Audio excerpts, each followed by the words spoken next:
Le commentaire du livre de la Rahmaniya, les obligations envers les frères, suite.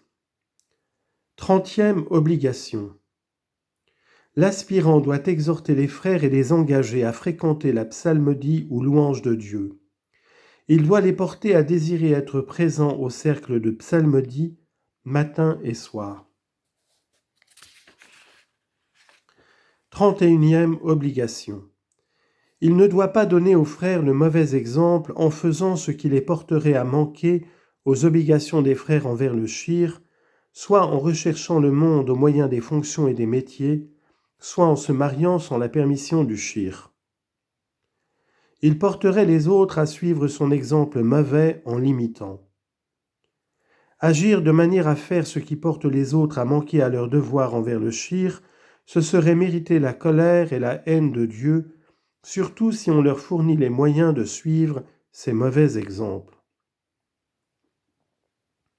Que l'aspirant prenne garde à cette recommandation s'il veut parvenir aux états qui le rendront agréable à Dieu. Vers 775 à 778.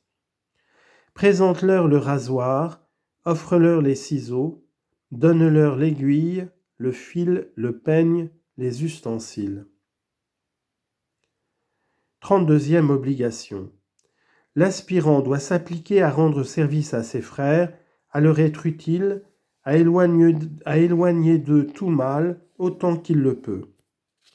Il le fera en leur offrant les choses dont ils ont besoin d'ordinaire.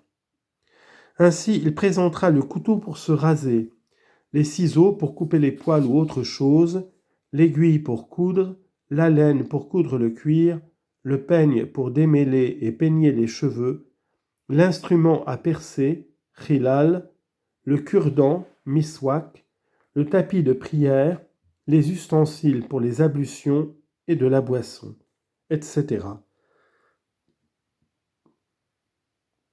L'auteur termine l'exposition des obligations de l'aspirant envers ses frères par une exhortation à les mettre en pratique. Vers 779 à 786. Ô toi qui désires la stabilité, mets ces règles en pratique, tu arriveras au degré de nos seigneurs les soufis, si tu fais ce qui est mentionné, si tu réalises ce qui est écrit, ton bien te sera donné en abondance, tu feras partie du nombre des saints. Commentaire, exhortation à la pratique. L'auteur dit, ô aspirant, si tu désires t'approcher des présences divines et respirer l'odeur des parfums, si tu te proposes d'être établi fermement dans la vie de ce monde et après la mort, mets en pratique ces règles en les apprenant par cœur et en les appliquant. Si tu le fais, tu t'élèveras et tu parviendras au degré, c'est-à-dire au rang de nos seigneurs les soufis. Ensuite par ces mots, si tu fais ce qui a été mentionné, c'est-à-dire si tu mets en pratique ces règles données par les maîtres spirituels, arifin, et si tu acquiers les qualités recommandées dans cet écrit, et qui sont les qualités des véritables aspirants, Dieu te comblera de tout bien, des secrets et des illuminations. Il te fera devenir semblable aux saints qui possèdent les états et les degrés. Fais donc des efforts pour pratiquer ces règles afin de parvenir au but et aux résultats recherchés. C'est là le trésor des aspirants et le capital des progressants. Que Dieu nous mette au nombre de ceux qui pratiquent les règles de Muhammad et qui travaillent à les réaliser afin de gravir les degrés élevés.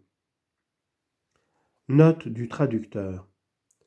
Après avoir parlé des obligations de l'aspirant envers lui-même, envers le shir et envers les frères, l'auteur va maintenant parler de la retraite et de ses avantages et de ses fruits.